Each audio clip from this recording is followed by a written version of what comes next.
Okay. بسم الله الرحمن الرحيم الحمد لله رب العالمين والصلاة والسلام على رسول الله وعلى آله وصحبه أجمعين. Welcome anyone and everyone to today's Ihsan Foundation for West Africa webinar to benefit the greater community in North America. Our guest today is Dr. Tarek Elgawhary. I'll get to his introduction in a moment. The topic is In Search of Mindfulness, the Path to the Good Life Based on Islamic Sources. Before we jump into, by the way, this is so the title pulls its name from his recent book, which I have a copy of here. I do recommend you check it out. You can get it on Amazon or wherever you get your books typically. Um, Check it out. This conversation, this topic is one that is extremely relevant in the times that we live in. And then what makes it even more appreciated for those of us, especially who are Muslim, that there's um, the emphasis on Islamic sources. So this is not limited to a New Age idea. These concepts are actually grounded in our tradition. Please visit the Ihsan Foundation website, ihsanfoundation.org. Support any of our projects that are projects related to education, healthcare, supporting orphans, widows, helping folks start their small businesses. So please visit the website, ihsanfoundation.org. A specific number, $50, will cover the needs for one orphan for 1 month. If someone is looking for something specific, then that would be the project that I recommend, inshallah. In terms of a brief introduction, which doesn't do him justice, but it'll give us the tip of the iceberg for our guest today. Dr. Tariq Al-Gawhary is a scholar of Islam and comparative religions, educated at Princeton University and Al-Azhar. He founded the Making Sense of Islam platform to blend classical teachings with modern insights. An educator and entrepreneur, he emphasizes mindfulness and offers practical tools to help individuals integrate Islamic principles into their daily lives for greater peace and purpose. Without further ado, I'll go ahead and hand things over to Dr. Tariq, and then I'll rejoin and we can dialogue further afterwards, inshallah. Bismillah.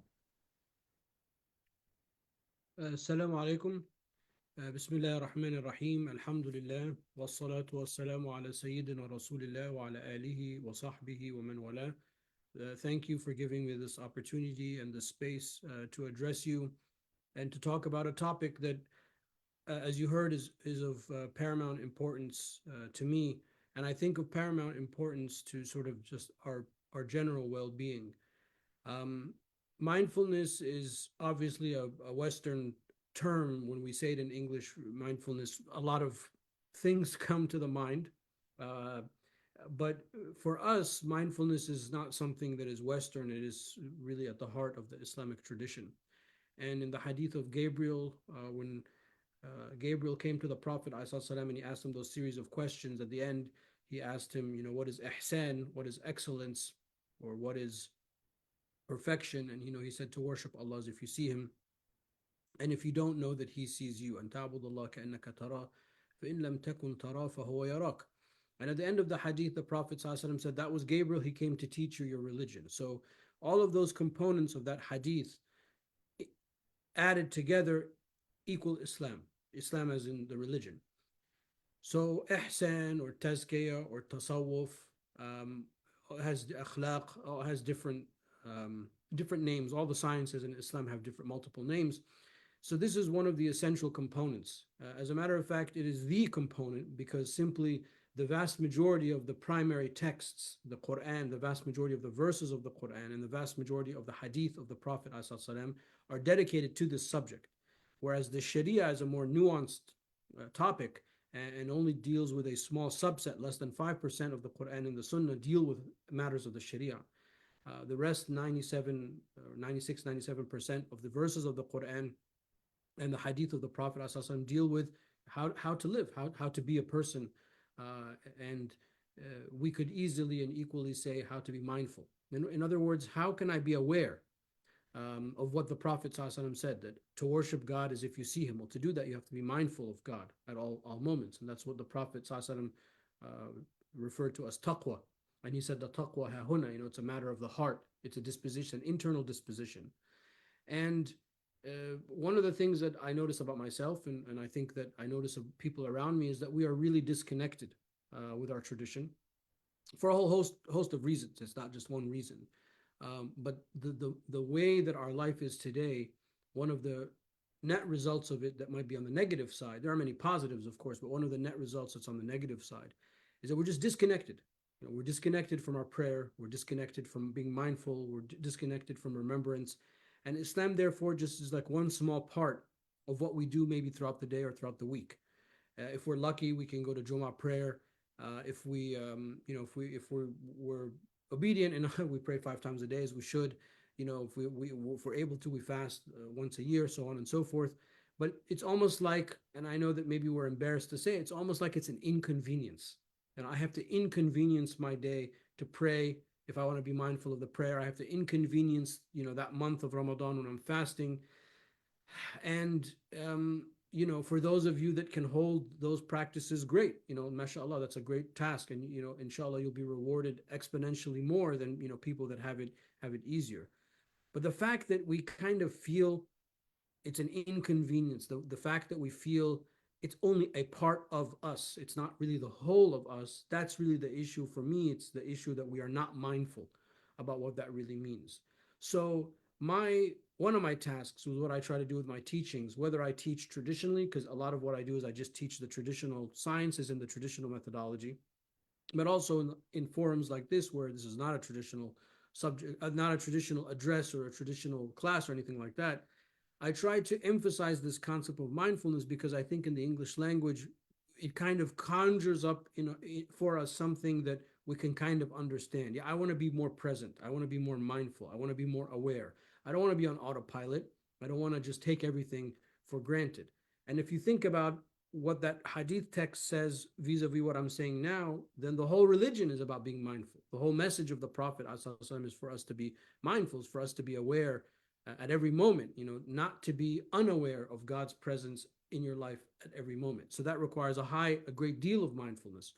Well, thankfully, we have tools within our tradition that teach us how to get to that level of mindfulness. It's not like we have to create something or create a new practice or take a practice from another religion and blend it.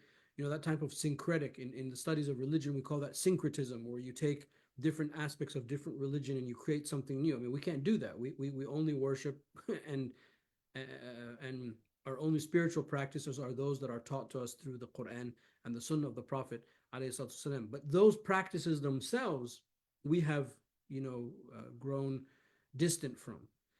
So a lot of what I try to do in the book is really distill what I'm telling you in very, very simple, very short chapters. And there are 3 broad sections of the book. The first, and those are the 3 tools that we have. The first tool is the tool of remembrance, the tool of dhikr. Or actually, before that in the book, I talk about mindfulness first, to be present mindfully, which is fikr. So Allah Ta'ala tells us in the Quran, الَّذِينَ يَذْكُرُونَ اللَّهَ قِيَامًا وَقُعُودًا وَعَلَى جُنُوبِهِمْ وَيَتَفَكَّرُونَ فِي خَلْقِ السَّمَاوَاتِ وَالْأَرْضِ. The people, they remember Allah standing, sitting, and lying down, meaning in all of their modes, and they contemplate the heavens of the earth. So the first tool, in reverse order, is the tool of being mindful, the tool of meditation, the tool of fikr, of being using our minds to train our minds to think in a mindful way. The mind is what distinguishes us. The mind is what makes our species unique throughout all of the created universe. And the mind, the rational faculty, i.e., the ability for us to do exactly what we're doing now, which is to talk and to communicate and to understand one another, this is one of the miracles of our creation, one of the miracles of humankind. And therefore, it's something that we need to tend to, and we need to be mindful of, and we need to allow it to grow, and we need to make sure that we're not harming it. One of the maqasid of the Sharia, one of the meta principles of the Sharia, is to ward off any harm to the intellect, any human intellect, not just the Muslim intellect, any intellect. Why? Because it's that unique feature that makes us who we are. So therefore, trying to attend to that and trying to focus that and trying to use that. Allah says, وَيَتَفَكَّرُونَ فِي خَلْقِ السَّمَاوَاتِ وَالْأَرْضِ. They use their minds to contemplate and to think about the heavens and the earth. meaning they think about the world around them, the natural world around them, the social world around them, the world of thought. The worlds, plural, there are many worlds that we occupy. There's the social world, the world of our relationships, our friends, our families, our loved ones, our neighbors, our colleagues, even our enemies. They're all relationships. Then there's the world of ideas. When you read the news, for example, or if you watch movies or shows or something like that, there are ideas, there are principles behind that from which came that result. So if you're reading a news article or something online, that is a result of some thought somewhere. If you're watching a movie, there is a thought behind that. If you're watching a show, there's a thought behind that. So the Quran is telling us to train our minds to think about what the principle is behind that. There's the natural world, the world around us, the sky and the trees and the oceans and the rivers and the animals and all of that. That's one of the worlds that we occupy. And then there's the world of things. People talk about the technology that we use. I'm using technology to speak to you. You're probably using technology to listen to me. That technology was created with some kind of principle behind it. So part of the mindfulness journey is to train our minds to not just take things at the superficial level, but to look at what is behind that. What is the principle behind that? And then connect that to what for us are our first principles, the principles that are laid out in the Quran and the traditions of the Prophet ﷺ. So when you start thinking about thinking in that way, then it's a call to action to kind of help you improve your thinking and become more rich. And then therefore everything around you becomes a method and a way for you to be mindful of Allah subhanahu wa ta'ala. So rather than seeing your day as a series of distractions, and rather than seeing your surroundings as a distraction, then you are seeing everything as an opportunity, because everything is going to have that opportunity to take you back to that principle. So that's sort of about thought and using our thinking and our communication to be mindful. And then the second tool is, of course, dhikr, is, of course, remembrance. Now, the Quran itself is a remembrance. So the Quran itself is a dhikr. It's a form of remembrance. Reciting the Quran and also doing, adhkar or different invocations, calling on Allah Ta'ala by His divine names, sending prayers and salutations on the Prophet Sallallahu Alaihi Wasallam. All of these are forms of dhikr, of remembrance. But the thing about remembrance that I want people to understand is you remember something that you once knew or you once had, but has sort of gone away from your consciousness. And to understand the significance of that, you have to understand that we believe that we were created before time.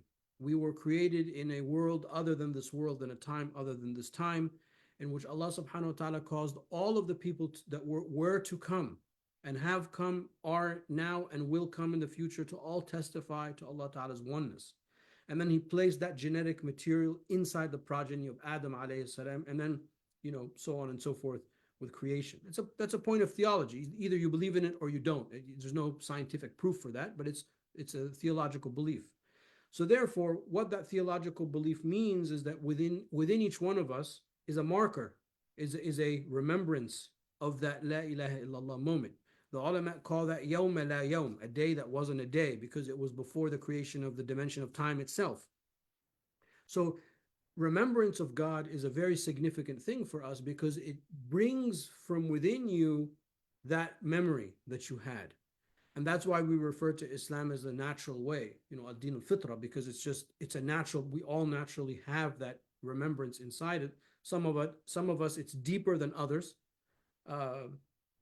but it's there nonetheless. And then therefore the act of remembering Allah Ta'ala becomes an object or a tool that sinks deep within our subconscious to call to the forefront, to our conscious mind, that memory. And therefore you see Allah, as the Prophet ﷺ says in the hadith, meaning that you see that everything is but a manifestation of Allah subhanahu wa ta'ala's creative act, that Allah is with you. Allah is not far for you to have to yell, وَنَحْنُ أَقْرَبُ إِلَيْهِ مِنْ حَبِلِ الْوَرِيدِ. We are closer to Him than His jugular or their jugular vein, the verse in the Quran. وَإِذَا سَأَلَكَ عِبَادِي عَنِّي فَإِنِّي قَرِيبٌ. If my servant asks you about me, I am near. So even Allah Ta'ala switches the structure of the verse. If they ask you about me, The continuation would be, then tell them I am near. But Allah doesn't say that. He says, if they ask you about me, I am near, to emphasize Allah Ta'ala's nearness to us. So that requires the act of remembrance. You remember that which you forget. Now, remembrance is also linked to love, because if you love something, you mention it a lot.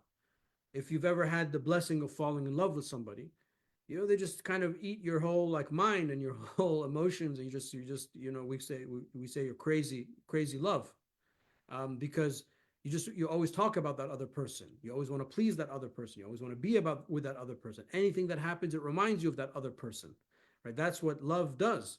Now, the love of Allah subhanahu wa ta'ala is greater than that.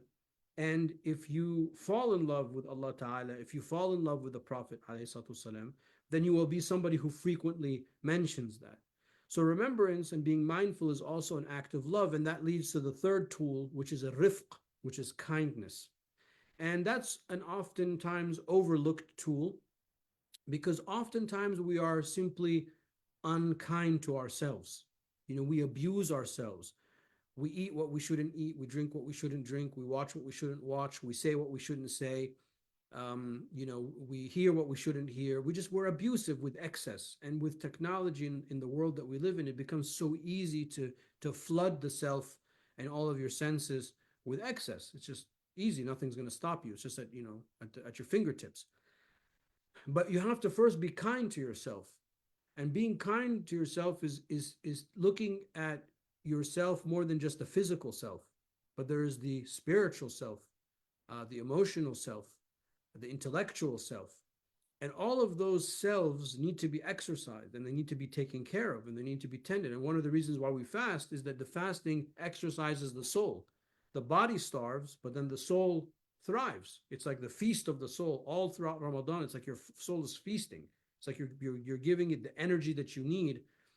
And it's just a small price to pay. You just have to be a little bit hungry, a little bit thirsty. But then you start to, after a day or two of fasting, once you get over your body gets used to it, your metabolism gets used to it, you're like on cloud nine, and you have this like happiness. That's why many of us are super sad when Ramadan ends, because we felt something during the month that we haven't felt outside of the month. That's your soul sort of, coming up and breathing. So imagine that throughout the year, and then your mind is the same thing. I mean, I think it was Mark Twain who said, there's no difference between an illiterate person and a literate person who doesn't read. So I'm surprised, shocked always at how much people don't read anymore at all, anything. I mean, read anything, even if it's, I don't know, anything, just read anything. People don't read at all. And that's very, very dangerous, because by not reading, you are, first of all, not exercising your mind, and you're abusing yourself. But secondly, is you are forbidding for yourself to learn from the wisdom of the world. I mean, people that take the time to write books, especially what we call the great books of any tradition. We have our own great books in Islam. There are great books in other traditions. By not reading that stuff, you're kind of saying, I don't want to learn anything. I want to do it all on my own. And you're going to end up trying to reinvent the wheel. But when you read, especially the great works of literature, of philosophy, of religion, whatever the case may be, you are expediting your intellectual growth by learning from the best people in the past. So I'm surprised how people don't read anymore at all. I mean, it's really shocking. So kindness begins with the self, but also projects outwardly to other people, to be kind to other people. The Prophet ﷺ, he said, "Arifqu ma dakhala fi shay'in illa zana wa ma nuzi'a min shay'in illa shana." That rifq, kindness, is not placed into something except that thing becomes beautiful. It's not removed from something except that it becomes ugly. And one of the when we contemplate on the ugliness of our world today, it's really because there's no kindness. And we don't want to be the agents of that ugliness. We want to be the agents of kindness and beauty. So it starts with the self and radiates out. So with those three tools, would be meditation or mindfulness or contemplation, remembrance, and kindness. I use those three tools in the book as sort of a very gentle, kind of soft reminder of how to take the mindfulness journey seriously. And then at the end of the book, I offer some practical tools and exercises that people can do to actually begin their mindfulness journey. This really is an introduction to the introduction of real mindfulness in Islam. So the science of ihsan or tasawwuf or tazkiyah is a larger topic. Everything that I've discussed is just to get people ready to hear the introduction to that, because that's how disconnected we've become. So I don't want people to buy the book or read the book and think that that's it. No, this is the beginning of the beginning. So it's very, very just small, like a couple inches into the pathway, just to get our minds right to start thinking about these concepts. But the real discussion is, there's a longer discussion about the tools and the tricks of the trade and the journeys and the trappings on the journeys and what can go wrong and things like that. But for me, that's very, very important, because it's been life transforming for me. I mean, when I figured out that this was a central part of our faith tradition, and as I was a full time, Sharia student, and I realized, okay, this is really why you're learning all this stuff. It's not so you can memorize all these facts and fiqh discussions and inheritance portions and things like that. I mean, that's part of the tradition, but it's really to alter your life and then alter the life of the people around you. And then the deeper I got into that, the more I realized, well, I think one of our problems, especially Muslims in the West, is that we're very, very disconnected from that tradition. So I hope that this, offers some help and some guidance for people.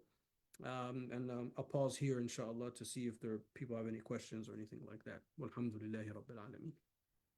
Jazakumul khair for the thoughts, the reflections, for the succinct introduction to your book, which is an introduction to the introduction, like you mentioned, for the sciences of the soul, right? When it comes to tazkiyah, when it comes to tasawwuf, when it comes to it's a huge ocean, and this is, I think, a good place for someone to start, to convince them, just go to the beach and just walk on the shore. Just make that the first step, and um, reflect on these three different stages.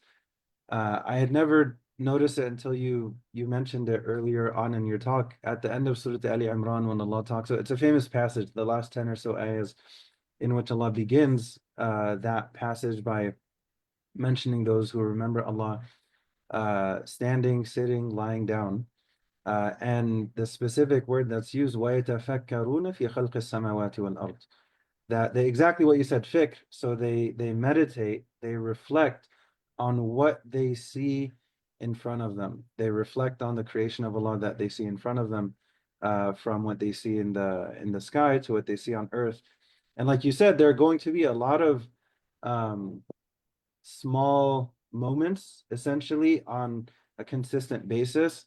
They can either pass us by, or we can treat them as sort of moments of mindfulness, that, when it could be something as simple as seeing a stoplight going from, a green light, then yellow, then red, and just reflecting on something related to that in connection with the Quran, with the teachings of the Prophet sallallahu alaihi wasallam. And I really appreciate you mentioned something at the end, that the direction that this compass points towards is kindness. It should be rahmah. So as someone connects more with their mindfulness practice, that rahmah, that kindness, should increase, not only externally but also internally, as you had mentioned. There's the importance of, we have this term self-care, right? So kindness to the self is to ourselves is an important part of that. So jazakallah khair for, and I know that's just a few points of what you had mentioned more broadly. Quick question, is there anything um, maybe specific, that kind of like a light bulb moment, or is there anything specific that happened, at some point in time, however many years ago, whenever it may have been, that really kind of inspired you to want to dive into this topic further? Or was it maybe a series of smaller things? Is there anything that you'd like to share in connection with that? Well, it's more of the power of being able to experience change within yourself. So, I mean, alhamdulillah, I was exposed to tasawwuf and tazkiyah at a very early stage in my journey of learning Islam. So, unlike a lot of other people who don't really realize that that's all of Islam, I mean, alhamdulillah, I didn't have that problem.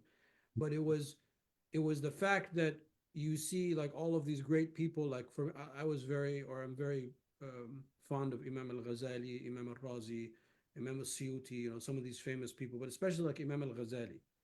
And to see how deep of a spiritual person Imam al-Ghazali was, but then to see the intellectual output that he had, and to realize that both of them are, one is feeding the other.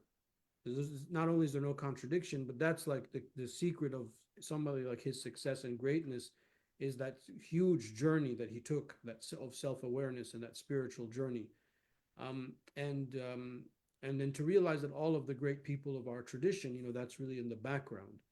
And then being able to do that and then experience some of the things that they experience, that's really, I think, the where it's like, well, this is real. It's not just like something theoretical that you're reading about. It's not like a nice story. It's actually real. I mean, you will have your own journey. Of course, the way each one of us will experience our spiritual journey to Allah Ta'ala will be different. And that's one of the also the miracles and the mysteries of this affair, is that each one has their own path, their own way. But once you figure that out, and once you start and you realize, oh, I can be a better version of myself, and you become happier and lighter, and you become more tolerable and pleasant, and you care about people, and you become, you connect, you love more, those type of things. Once you start to feel just a little bit of that, it's really transformative. And for me, that was the thing, I think, in the very beginning. And what you mentioned in terms of feeling lighter and kind of getting rid of these shackles is actually one of the, as you know, one of the descriptions of the Prophet in the Quran, that when he was sent, وَيَضَعُ عَنْهُمْ إِصْرَهُمْ وَالْأَغْلَالَ الَّتِي كَانَتْ عَلَيْهِمْ, that when this tradition is connected with properly and more deeply, it's supposed to have a real-time impact, a real-life impact. There should be a sign that you're doing it right, is there should be, certain markers along the way, and there should be a sense of more internal peace, more kindness towards other people. I think it's so simple, but one of the most beautiful descriptions of the Prophet ﷺ is that when Ramadan would come, he was already the most generous person, but he became even more generous. So there's supposed to be a fruit that is produced. There's supposed to be fruit that's produced from these ideas, from these practices, and kindness, rahma, generosity being a form of that, is a beautiful way to express that.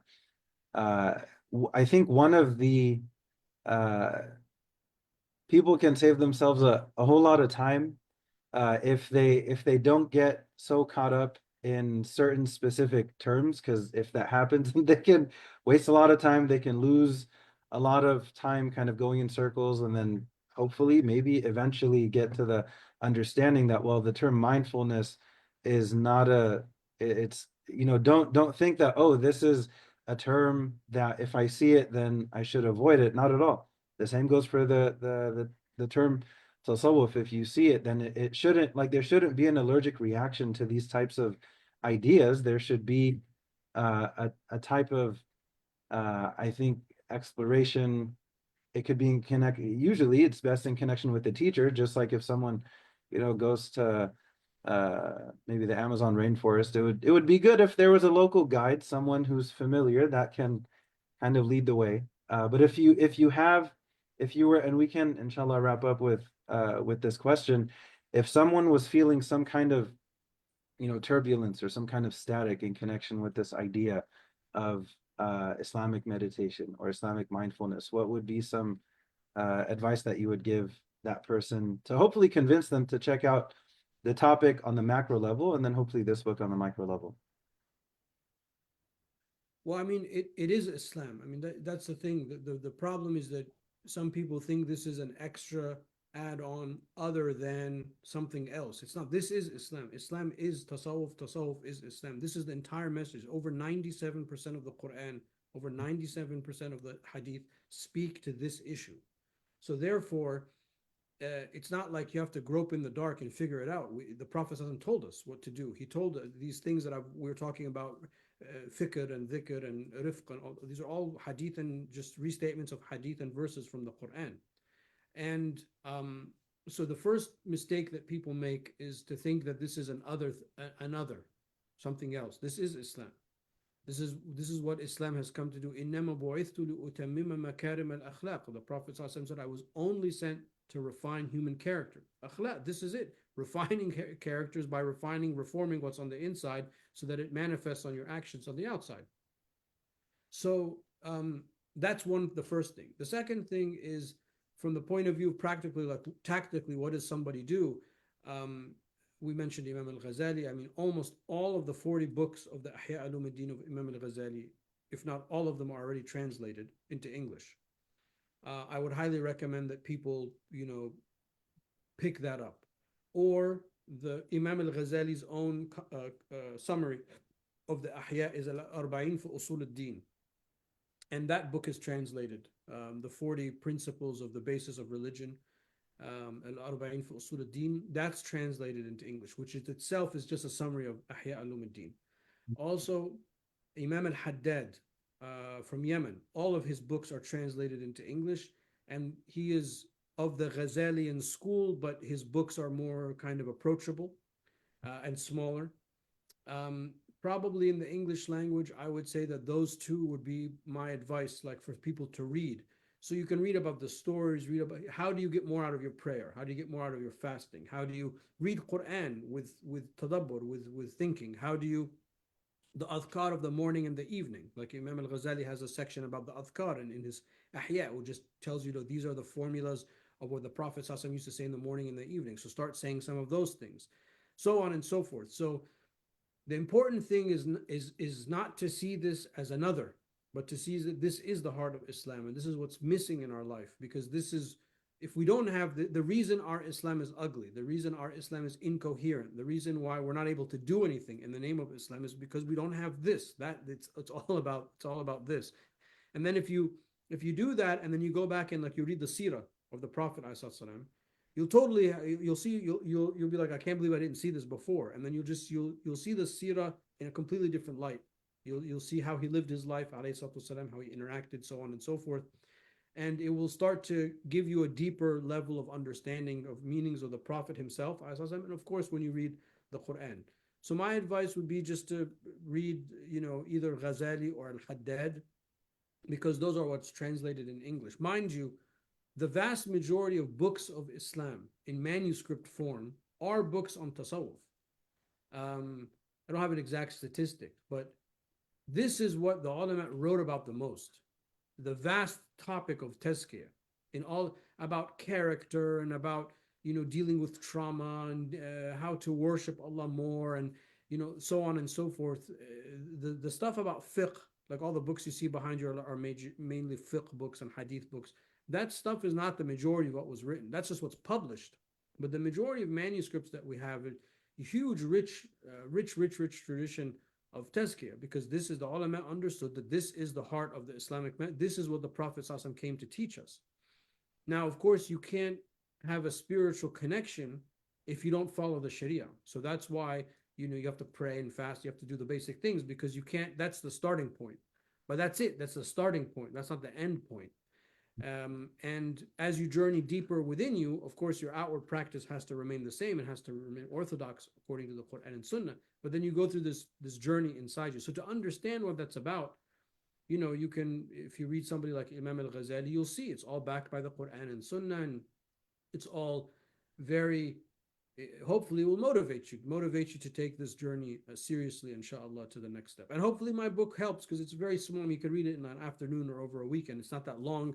The chapters are very short. I wrote it like that on purpose because I figured that people might not want to read something like Ghazali and feel like there's too much of a distance or it's too complicated. So my book is just a very small little dose of this, and hopefully, for those of you who read my book and want to know more, you can interact with me on social media, of course, and I can give you more recommendations. I actually don't make any references in the book on purpose. It's just I quote a lot of people, but I don't have any references or bibliography. I wanted the book to be very light and very user friendly for people. Jazakallah khair. If people want to check out more of your work, where can they find you? Where can they find more of your work? Everything I do is can be found in Making Sense of Islam, either the website or social media accounts. That would be the best way if people want to follow up with me. I'm pretty active on Instagram. I mean, I'm on all social major platforms, but Instagram I'm the most active on, and the website will have other, some. I have my YouTube channel as well where I post videos. So I think that if people just want more of what I'm trying to get across, you could just interact with the social media accounts, would be my suggestion. Okay. Making Sense of Islam. Jazakallah khair, Sheikh Tariq. May Allah bless Welcome. you for allotting the time for the sake of offering this webinar so people can benefit. May Allah bless you, bless your family. I know this is a very busy weekend. There's a whole lot going on, so any time, all of the time is appreciated. May Allah bless you and all of your efforts. Check it out, folks. Again, you can find it on Amazon. You can, I'm sure, find it elsewhere online. The name of the book, In Search of Mindfulness, A Guide to the Good Life from Islamic Sources. Go ahead and get your copy today. Check it out, benefit from it, and it will, inshallah, inspire you to check out other works like Sheikh Tariq mentioned that have been translated, Imam al-Ghazali, Imam al-Haddad, so we can, inshallah, check those out, benefit from those, and also check out Dr. Tariq's work specifically, Making Sense of Islam.com. And that's the handle, like you said, on all the social media platforms. Jazakallah khair. We'll go ahead and wrap up. We ask Allah to make it easy for us to benefit from these reminders today. I ask Allah to make it easy for me to benefit from this book and from the different teachings within it. And I ask Allah to help me to take ideas from this book and to put them into practice in real time as best I can. Ameen Rabbil Alameen. Subhana rabbika rabbil izzati amma yasifun. Wa salamun al mursaleen. Walhamdulillahi Rabbil Alameen. Jazakum khair, Shaykh. Assalamu alaikum. Wa alaikum assalam wa rahmatullah.